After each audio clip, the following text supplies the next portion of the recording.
마가복음 말씀 내가 원하노니 깨끗함을 받으라. 마가복음 말씀 내가 원하노니 깨끗함을 받으라라는 제목을 가지고 하나님 말씀 증거하도록 하겠습니다. 오늘 우리가 살필 마가복음은 한 나병 환자의 치유받은 사건을 이야기하는 그러한 본문이죠. 한 나병 환자가 예수께 찾아왔는데 예수께서 그를 고치시는 그런 내용이거든요. 나병이 무엇이죠? 나병. 어, 과거 한글 성경에서 우리가 지금 보는 게 개역 개정이고 그 전 성경에서 개역 그 전 버전의 성경을 개역 한글 성경이라고 하는데 음, 개역 한글 성경에서는 이제 문둥병이라고 그렇게 써져 있거든요. 그러니까 살이 썩거나 문드러지는 피부병을 이제 나병이라고 한다. 문드러지다라는 표현으로 말미암아서 과거에는 문둥병이라고 하였고 그래서 우리 이전 버전의 성경에서는 문둥병이라고 그렇게 기록하였던 것이죠. 그러나 이 말이 전통적으로 편견과 차별이 있는 표현으로 여겨져서 이제 이번 개역 개정에서는 아마 문둥병이라는 것 대신에 나병으로 써진 것이 아니겠는가 단어 수정이 이루어진 것이죠. 그러니까 나균에 의한 병이다라고 해서 이제 나병인 거죠. 그러나 엄밀히 말해서 권장되는 표현이 뭐냐면 이 병을 발견한 이름 이 병을 발견한 사람의 이름을 딴 한센병이 좀 더 올바른 표현이라고 볼 수 있을 것 같아요. 그래서 이제 한센병이다라고 말하는 게 맞지 않겠나라는 생각을 하는데 아무튼 이 병은 그러니까 이 나병 뭐 과거 성경에는 문둥병이었고 어, 현대 의학 용어는 이제 한센병인 이 나병은 실제로 걸린 사람을 우리가 보거나 가까운 병은 아니죠. 혹시 이제 나병에 걸리신 분을 본 적이 있나요? 주변에 혹시 있거나 그렇진 않잖아요. 그런데 그럼에도 불구하고 익숙해요. 우리에겐 익숙한 병이 아닐 수 없죠. 왜 그런가? 설교 시간에 많이 이야기하던 하는 그런 병이기 때문에 그러니까 신앙생활을 하다 보면 이런 병이 있는지 자연스럽게 알게 되어지는 것 같아요. 저도 주일학교 때 이제 문둥병 과거에 이제 문둥병이라는 용어를 사용했으니까 성경책이 문둥병이 있구나라는 거를 이제 어린 시절에 알게 되거든요. 주변에 그런 사람이 없었음에도 불구하고 아무튼 그러한데 그러나 성경에서 말하는 이 병이 오늘날 우리가 말하는 나병, 그러니까 한센병인가라는 것에는 의문이 있어요.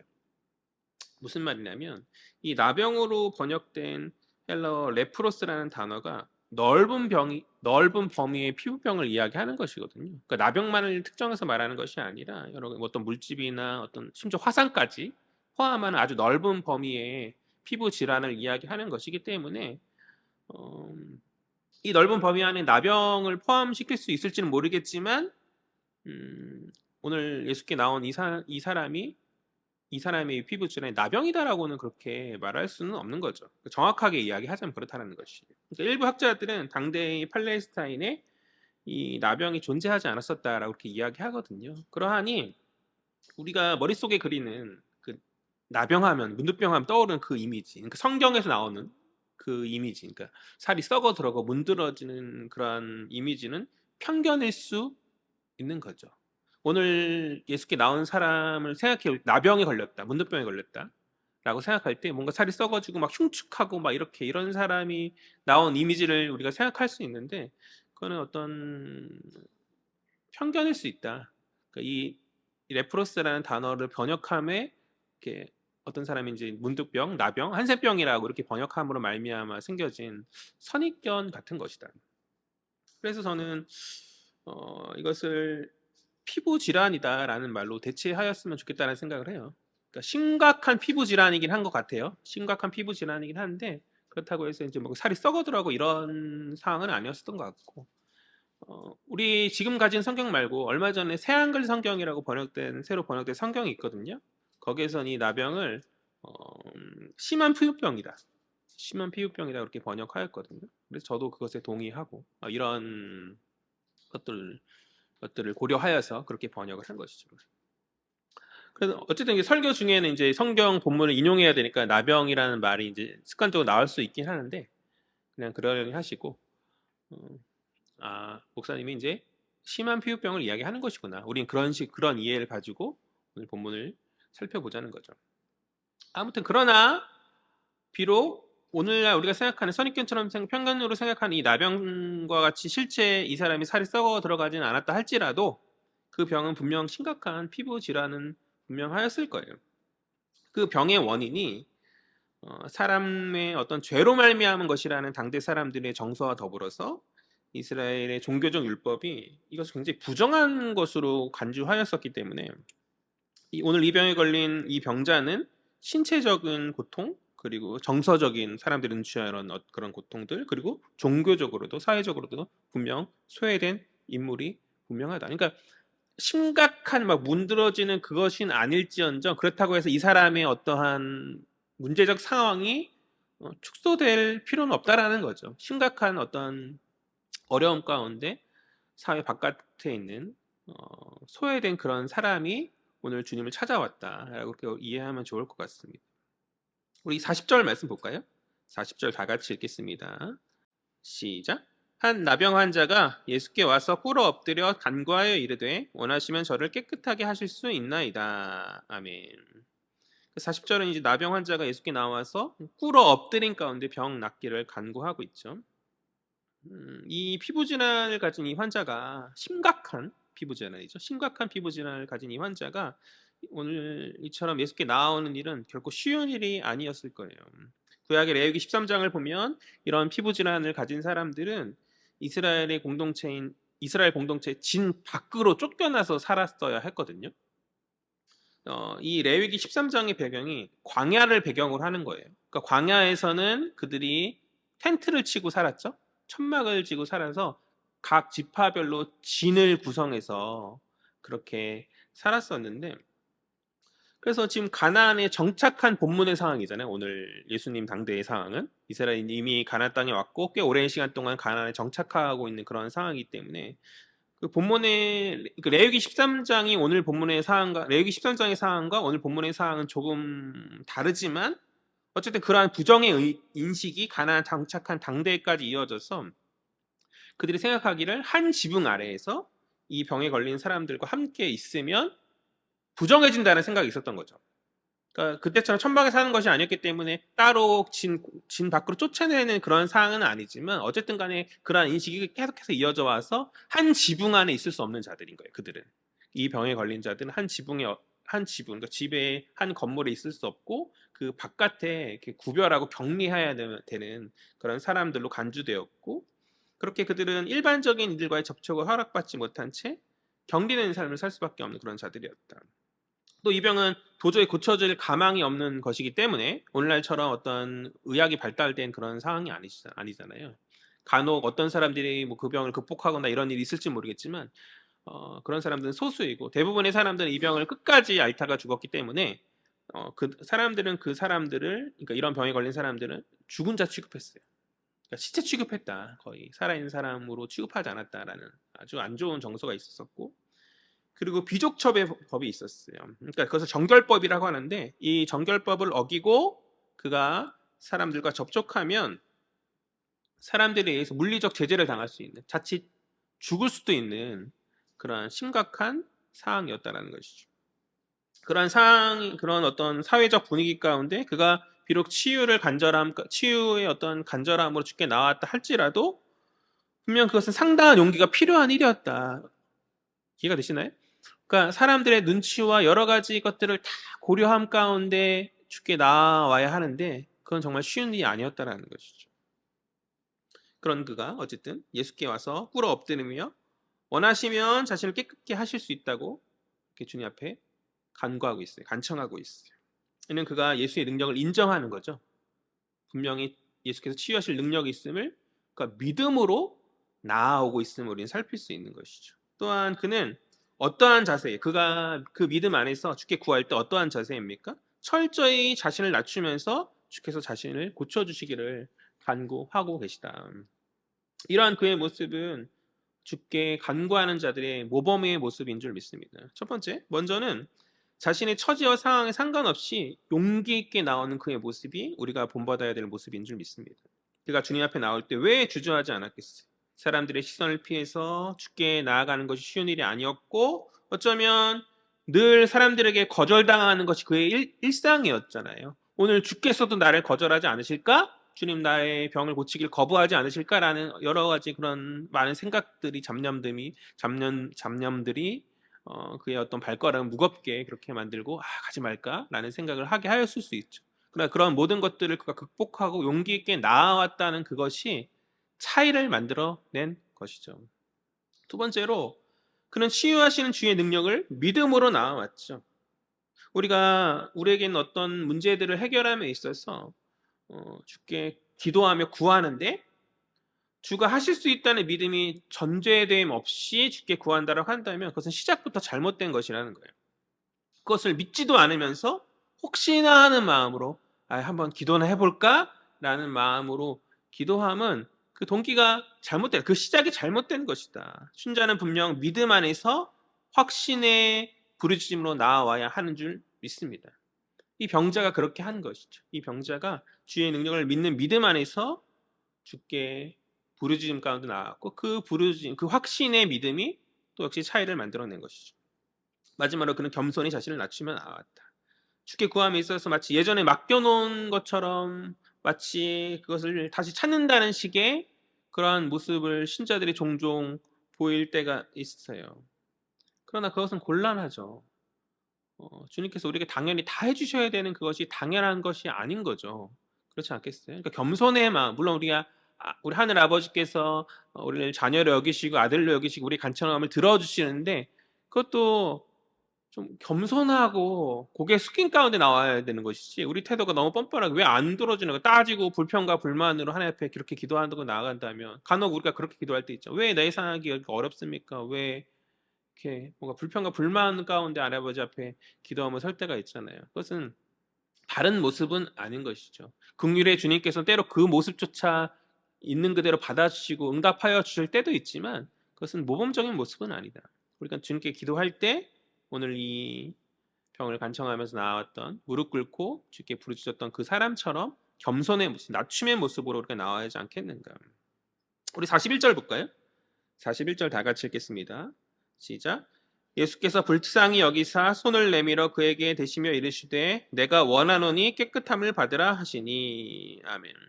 이 41절은 이제 주께 치료를 구한 그 피부 질환자에 대한 예수 그리스도의 반응, 예수님의 반응이신 거죠. 예수께서 어떻게 반응하시죠? 정서적 반응을 하시죠. 어떻게 해요? 불쌍히 여기셨다 이렇게 말해요. 불쌍히 여기셨다.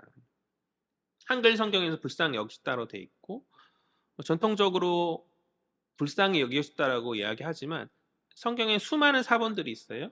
다른 사본에서는 예수께서 분노하셨다라고 그렇게 기록되어져 있거든요. 성경에 원본이 없죠.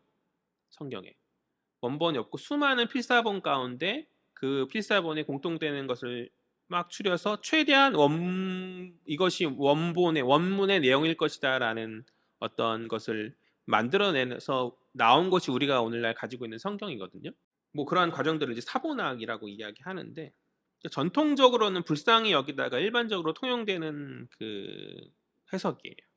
그런데 사본학 원리를 통해서 볼 때 어떤 사본에서 이게 분노하였다라는 것도 있기 때문에 고민하는 거죠. 학자들은 그러니까 원래 원문이 예수께서 그를 불쌍히 여기신 건가, 그를 바라보시면서 어떤 분노함을 느끼신 건가, 예수 정신이 어떤 것인가에 대해서 뭐 사실 사소한 내용이죠. 성경의 전체의 내용 안에서 아주 사소한 내용이지만 그래도 이제 말씀 하나하나에 집중하고 어떤 집착하는 어떤 그러한 전통을 가진 개혁주의 입장에서는 그러한 부분을 고민하지 않을 수 없는 것이죠. 사본학의 원리를 통해서 볼 때 어려운 해석이 원문일 가능성이 크다라고 보기 때문에 분노하셨다가 맞을 수 있는 거. 전통적으로는 불쌍히 여기셨다이지만 또 많은 사본이 그렇게 얘기하기가 맞는 것이지만 또 사본학의 어떤 그런 학문적인 시각을 해봤을 때 불쌍히 분노하셨다가 맞을 수 있다는 것이죠. 그러니까 무슨 말이냐면 불쌍히 여기셨다는 오늘 문맥이 굉장히 자연스럽죠. 왜냐면 불쌍한 사람이 맞잖아요. 불쌍한 사람이 와서 그를 보았을 때 자연스럽게 불쌍한 마음이 들 수 있는, 그래서 특별한 해석의 여지가 따로 필요 없는 그런 해석이기 때문에 자연스러운데 분노하셨다는 무언가 좀 자연스럽지 않고 한 번 더 생각을 하고 해석할 필요성이 있는 거죠. 그러니까 그렇기 때문에 이게 더 어려운 해석이기 때문에 원본일 가능성이 있는 거죠. 무슨 말인지 이해가 되시나요? 뭐 그냥 중요한 것은 아니니까. 그러니까 두 가지의 해석이 있다라는 거예요. 이 성경 원본이 불쌍히 여기셨다고 말하는 원본과 분노하셨다라는 원본이 두 가지가 있는데 난제인 거거든요. 이것을 확인하기 위해서는 이제 나중에 천국 가서 어떤 게 맞는 표현이었죠? 주님 어떤 마음이셨죠? 라고 물어보는 수밖에 없는 그런 난제인 거죠. 그럴 경우 어떻게 하는가? 학자들은 자신의 견해를 정리해서 나는 이거라고 생각한다라고 말을 해야 되지만 우리들은 뭐 그렇게까지 할 필요는 없고 두 가지 다 가져가면서 은혜롭게 취하면 되는 것 아니겠어요? 그래서 두 가지가 다 가능성을 보고 살펴보자는 거죠. 먼저 불쌍히 여겼다는 앞서 말했던 것처럼 자연스러운 해석이기 때문에 특별한 사족을 더 달 필요가 없는 것 같아요. 주께서 그를 긍휼히 여기신 가운데 그렇게 대하셨다라고 우리가 이해하면 되겠죠. 그런데 분노하셨다는 좀 생각해 볼 필요가 있는 것 같아요. 주께서 무엇을 분노하셨는가? 지금 이 사람이 정결법을 어기고 접촉하면 안 되는데 주님 앞에 찾아와서 자기를 고쳐달라고 말하는 그런 상황이잖아요. 그러한 아주 율법을 어기고 있는 나쁜 그런 모습을 보시고 예수께서 분노하셨는가? 그럴 것 같지는 않죠. 우리 주님의 성품과 우리 주님의 사역을 보았을 때 그분은 소외되고 약자들을 위해서 낮은 곳에 오신 분이시기 때문에 어떤 그 사람 자체에 대한 어떤 것을 가지고 예수가 그런 어떤 분노의 마음을 가지셨다라고 생각하지는 않습니다. 아니면 40절을 보니까 이 병자가 원하시면 깨끗하게 하실 수 있다라고 말하잖아요. 원하시면 그 말은 예수의 능력은 믿지만 꼭 치유하시겠다는 그 의지에 대한 의심일 수 있는 거죠. 이해가 되시나요? 어떤 학자들은 그렇게 말하는 학자들이 있거든요. 그러니까 무슨 말이냐면 원하지 않으면 치유 안 하실 수도 있는 것 아닌가라는 어떤 그런 뉘앙스. 그러니까 원하시면이라는 그 말에 의심의 뉘앙스가 있어서 예수께서는 그의 의심을 보시고 이제 분노하셨다라고 말하는 학자들도 있는데 저는 그것에 동의하지는 않아요. 예를 들어 이런 거죠. 잘한다. 이게 긍정입니까? 부정입니까? 부정이잖아요. 야, 너 잘한다. 이러면 부정이잖아요. 근데 이게 글로 쓰면 긍정인 거죠. 그러니까 그런 맥락인 것 같아요. 저희 생각은 이 사람이 예수께 자신의 상황을 무릅쓰고 나왔는데 아 주님 나를 안 고칠 줄도 모른다는 어떤 의심 가운데 반드시 고쳐주십다는 간절함이 더 크지 그런 의심 가운데 이 말을 했을 것 같지 않고 오히려 정중함으로 말했다고 저는 보거든요. 정중하게 주님 원하시면 치유하실 수 있습니다. 그러니까 그 치유의 주권이 지금 반드시 치유하셔야죠. 고쳐주셔 이게 아니라 치유의 주권을 주님께 드리면서 정중한 가운데 나오는 표현이 아니겠는가. 그래서 저는 이것에 대한 동의를 하지 않거든요. 그렇다면 주의 분노는 무엇인가? 여기에 대한 이제 정답을 찾고자 하는 것이네. 주의 어떤 분노 가운데 주가 이렇게 분노하셨는가? 1장 전체, 마가복음 1장 전체의 내용은 그 내용의 핵심은 주님으로 말미암는 하나님의 나라거든요. 주로 말미암는. 그것은 사단의 세력을 이기시고 승리하신다라는 승전의 소식, 그것을 복음이라고 정의할 수 있잖아요. 복음의 내용이 1장의 핵심인 것인데 그러한 맥락에서 오늘 이 분노는 이 환자의 자체 그가 어떤 마음의 어떤 의심이라든지 어떤 법을 어기고 나온 어떤 행위라든지 이것에 있는 것이 아니라 그가 이 고통에 신을 발 수밖에 없는 그런 상황, 어떠한 어둠에 사로잡힌 이 상황에 대한 분노가 아니겠는가. 앞서 우리가 살폈었던 더러운 영에 사로잡힌 자처럼 그가 이 병에 걸린 원인이 어떤 악한 영, 더러운 영에 의한 것은 아닐 거예요. 성경에 그렇게 이야기하고 있지는 않기 때문에 뱀의 유혹으로 말미암아 아담의 타락 이후에 인간이 저주 아래 놓여지게 되잖아요. 그 저주 아래에서 생겨나는 그로 말미암은 자연스러운 질병.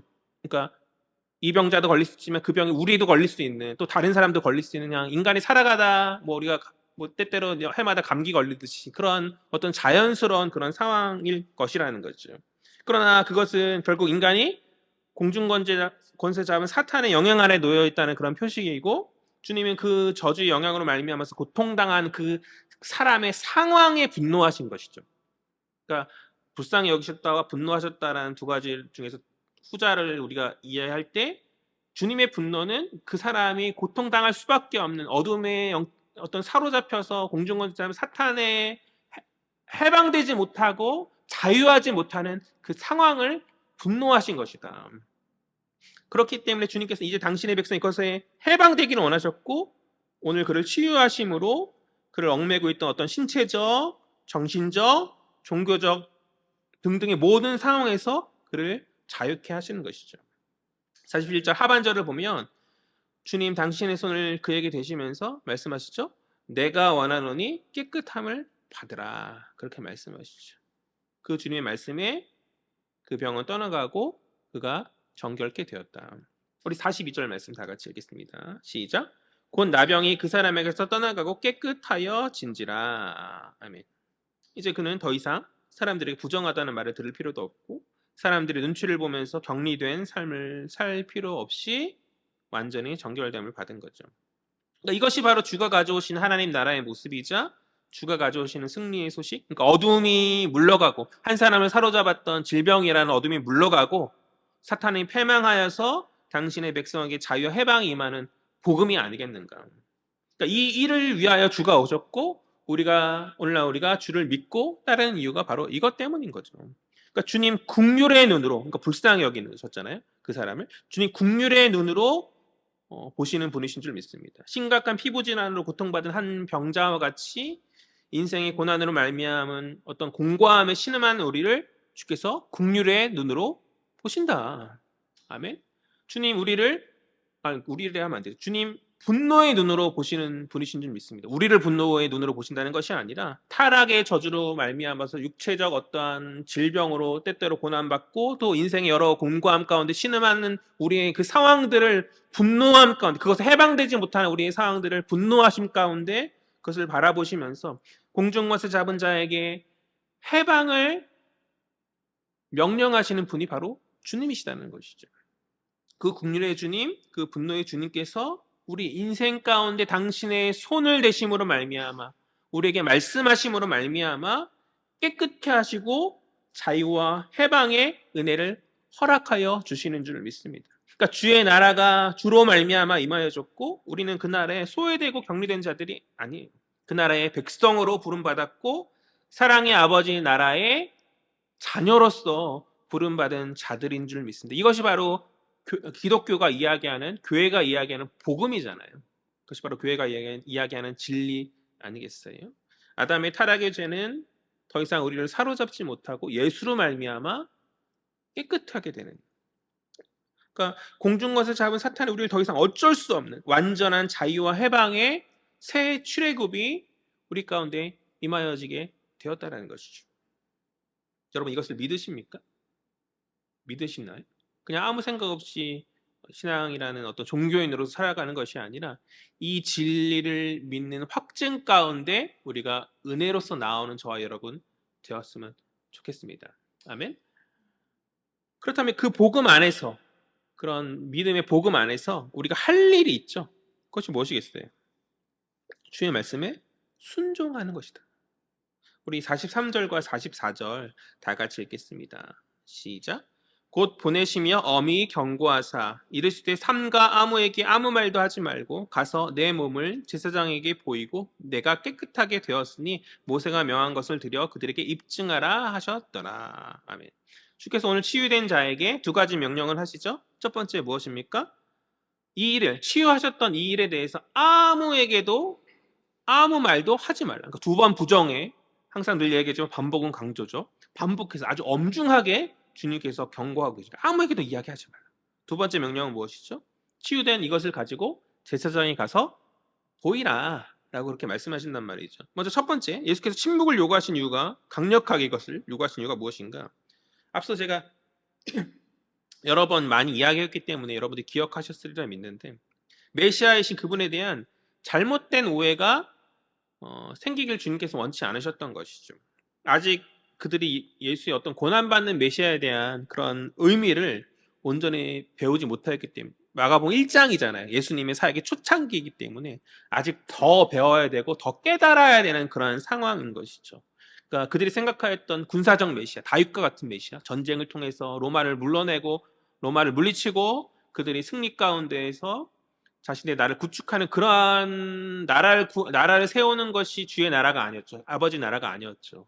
주님께서 그런 나라를 세우길 원치 않으시고 겸손과 섬김과 낮아짐과 찢김으로 역설이지만 낮은 곳에서 시작되어지는 하나님의 고난의 섬김의 종의 모습으로 주님께서 오신 것이잖아요. 그 의미를 아직은 깨달을 수 없는 그런 상황이었기 때문에 주께서는 그때가 아님을 아시고 당신이 메시아 되심의 그 상황, 그 어떤 메시아 되심의 그 이야기를 침묵하게 하시는 것이죠. 그 놀라운 기적이 아무도 자신이 회복될 거라 기대하지 않았었는데 이 치유받는 자 입장에서는 치유된 것이잖아요. 이 치유의 놀라운 기적을 행하신 분이 메시아가 아니면 누구겠는가라는 분명 확신이 생겼을 거란 말이죠. 그러나 그럼에도 예수께서는 너가 그것을 말하지 말라라고 말하심으로써 당신의 때를 기다리게 명령하시는 것이죠. 또 이 사람이 소문을 퍼뜨리면 문제가 생길 수 있죠. 어떤 문제가 생길 수 있죠? 어떤 문제가 생길 수 있어요? 사람들이 예수의 기적만을 바라보고 몰려올 수 있는 문제가 생길 수 있는 것이잖아요. 그렇죠? 그러니까 예수께서는 아직 할 일이 많으셔요. 아직 사역의 초창기이고 더 많은 마을들로 가셔서 이제 당신의 복음의 말씀을 가르치시고 또 그곳에 곳곳에서 사람들을 치유하심 가운데, 그러니까 주님께 예비된 준비된 자들이 많이 있는데 오늘 자칫 이 소문이 퍼짐으로 말미암아서 지난번에 사람이 엄청 몰렸었다고 그랬잖아요. 그 몰려짐 가운데 당신의 사역을 방해받기를 주님께서 원치 않으셨기 때문에 이런 이유들로 주께서는 그에게 침묵을 요구하신 것이 때를 기다려라. 강력한 말로 엄중히 그에게 경고하시는 것이죠. 다음으로 주께서 이 치유반을 제사장에게 보내심은 당대 율법과 관련이 있죠. 당대의 중대한 어떤 피부질환으로 고통받는 자가 다시 사회로 돌아오기 위해서는 그것이 완전히 치유되었다는 제사장 입증이 필요했어요. 제사장에게 확인받아서 피부 곳곳에 문제가 없는지 확인받고 이제 마지막 이제 헌금 예물 드림으로 말미암아서 이제 완전히 공동체로 이렇게 회복될 수 있는 그런 율법이 있었는데, 그러니까 주님께서는 그 사람의 병의 치유뿐만이 아니라 유대 공동체 안으로의 완전한 회복의 그 모든 과정까지 간섭하고 계신 것이죠. 그러니까 예수의 명령은 너가 공식적으로 완전히 사람다운 삶을 살아가라예요. 그러니까 이는 한 개인의 육체적 회복을 넘어서 공동체 안에서 인간다움의 회복을 이루시는 주님의 사역이다. 그런데 한 가지 흥미로운 건 뭐냐면 제사장에게 치유를 입증케 함으로써 율법을 지키라고 명령하고 계신 거잖아요. 그러니까 율법을 지키라고 명령하신 주님께서 사실 보면 당신이 율법을 어기시고 계시죠. 예수께서 어기신 율법이 무엇이죠? 정결법, 비족촉의 법을 주께서 어기셨잖아요. 오늘 그를 치유하시는데 얘는 우리 주님이 말씀으로 그를 치유하지 못하셨겠어요? 잠깐 가까이 오지 마. 너 거기 있어. 거기 멈춰 있어. 자, 하면서 이렇게 깨끗하셔라 이렇게 주님 말씀으로 하실 수 있는데 오늘 어떻게 치유하십니까? 41절을 보니까 치유의 그 과정 가운데 손을 내미시고 접촉하시는 것이죠. 이러한 피부 질환을 가진 자는 부정한 자예요. 부정하다 자기가 스스로 말하고 다녀야 돼요. 왜요? 그 말을 해서 사람들이 피부 질환 그런 어떤 그 사람이 오는구나라는 걸 주위 사람이 인식해야 돼요. 이 사람은 완전히 부정한 자인 것이거든요. 거룩은 구별해서 나오는 것이죠. 그러니까 구별되지 못하고 접촉한 그것은 부정한 것이 되는 거죠. 그러니까 거룩은 구별해서 나오는 것인데 구별되지 못하고 부정에 접촉한 그것은 부정이 되는 것인데, 그러니까 오늘 주님은 이 부정에 접촉한 주님은 율법상 마찬가지로 부정한 자가 되어진다라는 것이죠. 그러나 우리 주님은 그렇지 않죠. 우리 주님이 그럴 수 없는 분이시잖아요. 그러니까 일반적으로 부정은 전염되지만 거룩은 전염되는 그런 성질이 아니거든요. 그러니까 율법에서 부정은 전염되는 거, 더러운 것은 전염되는 거. 우리가 물을 놓고 보았을 때 깨끗한 물에 한 방울 더러운 것이 들어가면 그 물은 다 더러운 것이 되는 것이잖아요. 그러니까 부정은 전염되는 것이고 거룩은 전염되는 것이 아닌데, 그러나 주님께서 가져오시는 거룩은 그렇지 않다라는 것이죠. 그러니까 일반적인 우리의 상식은 부정은 전염되고 거룩은 도저히 전염될 수 없는. 그러니까 거룩이 전염되면 거룩은 구별함인 것이잖아요. 부정한 것을 떼서 그러니까 떼어진 구별됨이 거룩이라고 말하는 것이잖아요. 그런데 부정에 붙어 있으면 그것은 거룩이 아닌 거죠. 이가 되지. 그러니까 부정에서 떼어져서 구별된 것을 거룩이라 하는데 부정이 계속 붙어 있으면 그것은 부정이지 거룩이 아닌 것인데 주님이 가져오시는 거룩은 그렇지 않음을 오늘 우리는 본문 속에서 보는 거예요. 그러니까 주님이 손을 대자 부정이 사라지고 깨끗해졌다. 그러니까 정화가 일어났다. 오늘 성경은 그렇게 이야기하고 있는 것이거든요. 그러니까 주의 나라 안에서는 거룩이 전염되어지는 것을 우리는 살필 수 있다는 것이. 그렇다면 주께서 율법을 어기신 것이 아니죠. 그러니까 정결법에서 말하는 율법의 본질은 거룩을 지키고 유지하기 위함인 것인데 부정이 정화되고 깨끗하게 되었으니 그것은 율법을 차고 넘치게 지킨 것이 되는 것이다.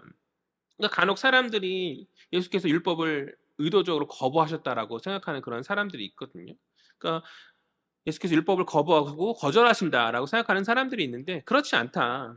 예수께서 율법을 거부하시는 분이 아니라 율법을 완성시키시는 분이신 것이죠. 그러니까 율법을 누가 주셨어요? 이스라엘에게 율법을 누가 주셨죠? 하나님이 주셨잖아요. 율법은 하나님이 주신 것인데 그 율법을 거부하면 하나님을 거부하는 것이죠. 그런데 예수께서 간혹 율법의 어떤 그런 것들 의도적으로 틀으시는 경우들 있잖아요. 일부러 안 지키시는 그런 경우들이 있잖아요. 왜 그렇게 하셨나? 그러니까 그들이 하나님부터 받은 그 율법을 오랜 시간 동안 그들이 변질시키고 사람의 전통을 덕지덕지 붙여서 아버지 원래 율법의 정신, 율법의 뜻에서 벗어나게 만든 가운데 예수께서 그것을 거부하신 것이죠. 그러나 끝내 예수의 사역을 보면 그 율법을 거부하시는 듯 하지만 그 율법을 원래 하나님 아버지의 뜻으로 돌리셔서 그것에 합당하게 하셔요. 그런 예수는 율법을 거부하시는 분이 아닌 완성하는 분이심을 우리가 알아야 하는 줄 믿습니다. 그러니까 본질을 지킴이 중요한 것이죠. 우리가 신앙생활을 하다 보면 여러 가지 신앙의 여러 어떤 법칙이나 어떤 그런 것들을 지킨 가운데 나아갈 수 있어요. 예배 시간에 뭐 한다든지 뭐 여러 가지 것들이 있잖아요. 나름의 것들이. 그런데 껍데기로만 그 형식을 지키면 그것은 안 하니만 못하는 것이죠. 우리가 말라기를 보았을 때 말라기에서 이스라엘 백성들이 제물을 드리죠. 다 드리긴 하는데 어떠한 제물 드렸습니까? 저는 것, 눈먼 것, 병든 것 드리잖아요. 그 형식은 지키는데 원래 하나님께 드릴 때는 소중한 것, 거룩한 것, 그들이 구별된 것들 드림이 마땅한 거죠. 그러니까 그 중심이 중요한 것이잖아요.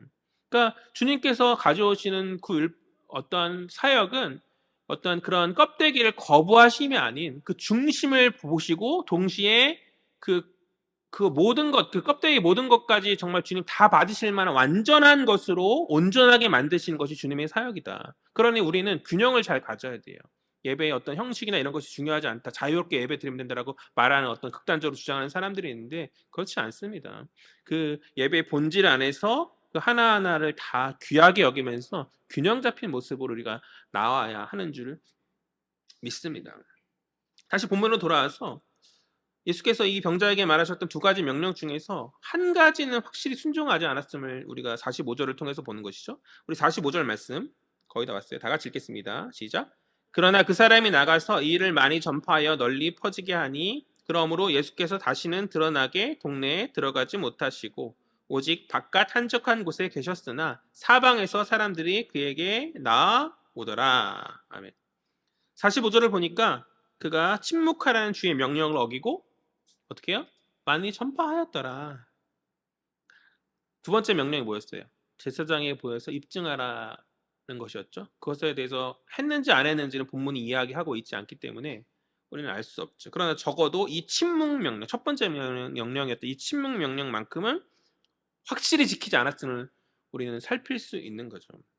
그로 인한 결과를 우리가 살펴볼 필요가 있는데 중반절을 보니까 그 퍼진 소문을 인해서 예수께서 다시는 드러나게 동네에 들어가지 못하셨다라고 말하고 있어요. 이게 무슨 말이죠? 주의 복음의 사역이 제한받는 그런 결과를 가져왔다라는 것이죠. 그러니까 그가 순종하였다라고 한다면 좀 더 많은 가르침과 좀 더 많은 은혜의 순간들이 좀 더 많은 어떤 특별한 기적의 순간들이 그 마을에 많이 임하였을 거예요. 그러나 그것에 대한 어떤 제재를 받는 그런 상황인 것이죠. 그가 의도적으로 주의 사역을 막고자 그렇게 했을까요? 그렇게 생각되진 않아요. 치유된 것이 너무나 기뻐서 들뜬 마음으로 주변에 막 알리고 막 사람들을 흔들고 그랬겠죠. 나름의 선한 의지를 가지고 그가 그런 행동을 한 것이 아니겠는가. 그러나 신자가 경계해야 될 것은 뭐냐면 우리의 열심이 주님의 열심을 앞서 나가면 안 된다라는 것이에요. 항상 어떤 교회 안에서 문제가 되는 것이 뭐냐면 너무 열심히 지나쳐서 문제가 되는 경우들을 좀 보거든요. 그렇죠? 그러니까 같이 가는 사람들과 좀 발맞춰 나갈 필요가 있어요. 그리고 주님이 당신의 때를 기다릴 수 있는 그런 어떤 인내의 중심이 좀 필요한데 어떤 주님의 열심보다 자신의 열심이 더 앞서 나가서 오히려 공동체에는 어떤 혼란을 가져오고 해를 끼치는 그런 경우들을 사역하면서 우리가 종종 경험하지 않습니까? 그러니까 주의 때가 있고 주님이 원하시는 방법들이 있는데 그것을 다 무시한 채 나의 동기가 아무리 좋다 할지라도 그것은 내 뜻이 주의 뜻보다 더욱더 훌륭하다라고 생각하는 탁월하다 생각할 수 있는 교만일 수 있는 거죠. 그래서 우리는 깊게 고민해 봐야 하는 줄 믿습니다. 우리는 주님의 뜻이 더욱 탁월함을 겸손히 인정한 가운데 순종의 자리로 나아가는 것이 마땅한 모습이다. 또 다음 하반절을 보니까 그가 불순종한 결과로 인해서 주님 어떻게 해요? 오직 바깥 한적한 곳에 계셨다라고 이야기하고 있어요. 바깥 한적한 곳에 계셨다. 광야로 나가셨다는 이야기거든요. 마을 밖에 쫓겨나서 이제 광야로 나가실 수밖에 없는 그런 상황인 것이죠. 저는 이것이 놀라운 역설이라 생각해요. 원래 바깥 한적한 곳에 있어야 될 자가 누구죠? 심각한 피부진을 가진 이 사람이 아니겠어요?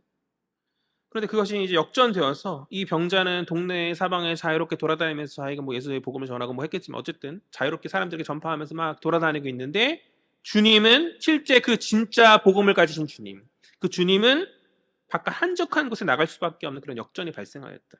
저는 이 부분에 대해서 깊이 묵상하게 되어지는 것 같아요. 기독교가 말하는 주님의 사역이 원래 이런 거죠.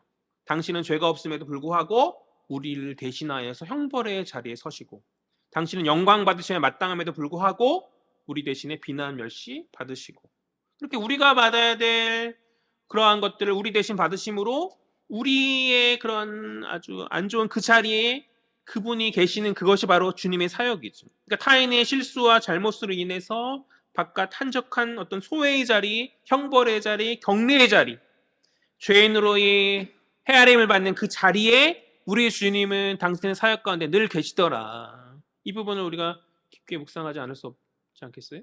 있는 신자로서 십자가의 그 주님의 죽으심의 그 진리를 아는 복음의 진리를 아는 우리가 이 부분에 대해서 깊게 묵상하면서 주님의 사역에 대해서 마음에 새기는 그런 중심이 일어나야 하는 줄 믿습니다. 그러니까 그것이 바로 이러한 모습이 바로 마가복음 이야기하는 고난받는 메시아 그리스도의 사역이고 주님을 따르는 제자라 말한 우리가 따라가야 될 그 길인 줄 믿습니다. 영광의 자리에 서는 것, 사람들의 환대와 사람들의 중심 자리에 서는 것, 사람들은 그것을 원하고 주님께 나와서 우리는 그것을 위해 기도하고 그렇죠? 풍요와 어떠한 것들을 간구하면서 그러나 주님께서 우리에게 요구하시는 자리는 그 사람들의 환대와 상석에서 앉아서 어떤 중심의 주인공이 되는 그 자리가 아닌 바깥이죠. 바깥 한적한 곳, 주님의 가시겠던 그곳에 서는 것임을 우리는 깨달아야 하는 줄 믿어요. 마가복음, 고난받는 종에 대한 복음의 말씀이죠. 그리스도에 대한 말씀이죠. 그 주님의 그 여정의 길을 우리에게 초대하여 주고 있는 복음서가 마가복음인 거잖아요. 그런데 많은 이들이 실제 복음에 관심이 있다기보다는 다른 것에 관심이 있죠. 우리 인생의 주인공은 우리가 아닙니다. 우리는 조연이고 주님이 주인공 되셔야 하는 것이죠. 이것을 잊지 않는 여러분 되었으면 좋겠어요. 주님이 그러고 하셨던 것처럼 고난의 자리, 희생과 찢김의 자리에 주저하지 않고 나아갈 수 있는 저 여러분 되었으면 좋겠습니다. 그것이 주님 우리를 향한 부르심이다. 그러나 어쨌든 그러한 불순종이 있었음에도 불구하고 주의 나라는 이루어지더라. 마지막 구절을 보니까 제일 마지막 구절 사방에서 사람들이 주께 나와왔다라고 성경은 이야기하고 있죠. 그러니까 이러한 그 사람의 불순종마저 하나님 나라의 어떤 가르침이 전파되는 계기가 되었고 수많은 사람들이 주께 나오는 그런 결과를 가져왔다라는 것이죠. 지금 사람들이 모여드는 곳은 광야예요. 그래서 상징적인 의미가 있어요. 과거 이스라엘이 모세로 말미암아서 애굽에서 출애굽할 때 그들은 광야 생활을 하였죠. 마찬가지로 오늘 예수를 중심으로 광야에 모인 그들은 주로 말미암은 새 출애굽을 경험하게 될 것이죠. 이 광야라는 공간과 사람들이 사방에서 몰려오는 이런 어떤 이미지를 통해서 마가는 그것을 이야기하고 싶은 것이죠. 주님으로부터 말미암는 하나님 나라, 사단이 패망하는 그 승전의 소식, 그것이 복음이라고 하는데 그 복음이 이제 복음의 그것이 도래하였고 이제 자유와 해방의 새 출애굽이 주로 말미암아 과거 모세를 통해 이스라엘 역사에 경험했던 그 출애굽이 예수로 말미암아 주 예수 그리스도로 말미암아 새 출애굽으로 다시 한번 그들이 경험하게 되어질 것이다. 그 메시지를 마가는 우리에게 주고 싶은 것이 우리 주님은 합력하여서 선을 이루시는 분이신 줄 믿습니다. 그것이 악한 것이든 선한 것이든지 간에 모든 상황들을 들어서 당신의 뜻을 끝내 이루시고 끝내 완성하시는 주님이신 줄 믿어요. 그가 불순종하였지만 또 그것을 가지고 주님 안에서 주님의 뜻이 이루어져 가는 것이죠. 그러니까 그 주님이 가져오시는 하나님의 나라, 자유와 해방의 새 출애굽, 사탄이 패방하고 잡혔던 자가 해방하는 그런 복음이 임하는 그 승리 현장 가운데 우리는 불순종의 자리로 설 것인가 아니면 순종의 자리로 설 것인가. 하나님 나라는 쭉 이어져요. 내가 순종하던 불순종하던 쭉 이어지고 끝내 완성될 것인데 이왕이면 내가 숟가락 하나 얻는 것이 더 맞지 않겠어요? 그렇죠? 주님 그것에 동참하라 말씀하시는데 이왕이면 내가 순종함으로 주의 나라의 사역에 동참함으로 나아가는 것이 마땅하지 않겠냐는 것이죠. 그러니까 믿음의 공동체 안에서 잘 훈련받고 말씀으로 무장하고 주의 제자로 세워짐 가운데 주의 나라를 위하여서 힘쓰며 애쓰며 나아갈 수 있는 우리 한 사람 한 사람 주님의 부르심 받은 제자들이 되어지기를 주의 이름으로 간절히 소망합니다. 아멘. 말씀을 마무리하죠. 첫 번째, 바른 간구의 모범을 가져라. 세 가지 이야기했죠. 첫 번째는 뭐죠? 자신의 처지와 형편에 상관없이 주께 나오는 용기, 그리고 주를 믿는 믿음의 확신, 그 마지막 겸손히 주께 자신을 낮추는 그 모습. 이것이 구하는 자의 바른 모범이다. 두 번째, 주님 긍휼의 눈으로 분노의 눈으로 보신다. 주의 긍휼은 우리를 향한 긍휼이시죠. 우리의 곤고한 상황을 향한 긍휼의 눈이시고 주님의 분노는 어떤 것이죠? 우리를 억압하는 모든 것에 대한 분노의 눈으로 주님 바라보시는데 그러한 주님의 마음 가운데 그 주님의 마음을 바라본 가운데 우리가 은혜 받았으면 좋겠어요. 우리가 위로 받았으면 좋겠습니다. 주님 우리를 치유하시고 회복시키시고 당신의 나라를 완성하시는 분이시다. 구원자 되신 분이시다. 세 번째, 주님은 율법의 완성자이시다. 혹자들이 생각하듯 주님 율법을 거부하심이 아닌 본질을 찾길 원하신다. 네 번째, 우리의 열심이 주의 열심보다 앞서 나가서는 안 된다. 내 방식보다 주의 방식이 더 탁월함을 우리는 인정하고 겸손해야 된다. 마지막, 다섯 번째, 그러나 그럼에도 주의 나라는 이루어진다. 부르심받은 자로서 이 주님 나라 이루어진 가운데에서 함께 동참함이 마땅함이 아니겠는가.